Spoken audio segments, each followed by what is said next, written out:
Ramazan ayının gündüzüdə tish davolatish to'g'risida. Savol. Eziq tishim hozir chiqqili turdi. Bek og'rib ketyotadi. Shuning uchun Ramazan ayining gündüzdə tish milkiga og'riq pasaytish malhami qo'ysam bo'lamdi. Yana biri, men ro'zadorlik holatda tishimni tarqizish uchun og'iz bo'shliqim mas qilinsa durust bo'lamdi. Bu vaqtda tushuncha berishinglarni so'rayman. Javob. Barliq güzel mediyalar alemlerinin perverdigari bo'lgan Alloh Taala xosdir. Ramazan ayının gündüzdə ro'zadorning tishini davolatishi va tish milkiga malham ishlatishi durust bo'ldi. Lekin tish milkiga qo'yilgan dori malhamlarni yutib etmaslik kerak.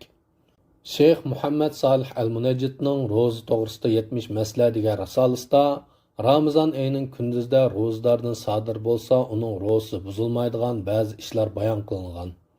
Misal uchun buningdan bir qanchani so'zlab o'tamiz. Birinchi, yurak sanjiqi qatorliq kasalliklarni davolash uchun tilning ostiga tableta dorilarni qo'ysa bo'ldi. Lekin kanaga kelib qolganda yutib o'tishdan saqlanish kerak. Ikkinchi, tish yiltizni qo'llash, tishini tarqizish, tishini tozalatish, misvak, tish cho'tkisi ishlatish qatorliqlar durust bo'ldi. Lekin yuqorqi ishlar sababli kanaga kelib qolgan suyuqliklarni yutib o'tmaslik kerak. Uchinchi, og'izga suv elish, og'zini chayqash va og'iz bo'shliqidan biror joyni davolash uchun purkugich orqali dori qilsa bo'ldi. Lekin bu sababli kanaga kelib qolgan narsalarni yutib o'tishdan saqlanish kerak. Ro'za to'g'risida 70 masala degan kitobchadan elindi.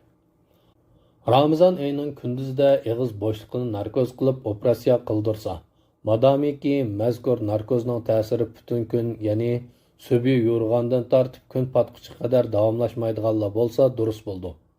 Chunki bu vaqtdagi narkozning hukmi uyquning hukmida bo'ladi. Manba Islom savol javob to'ri.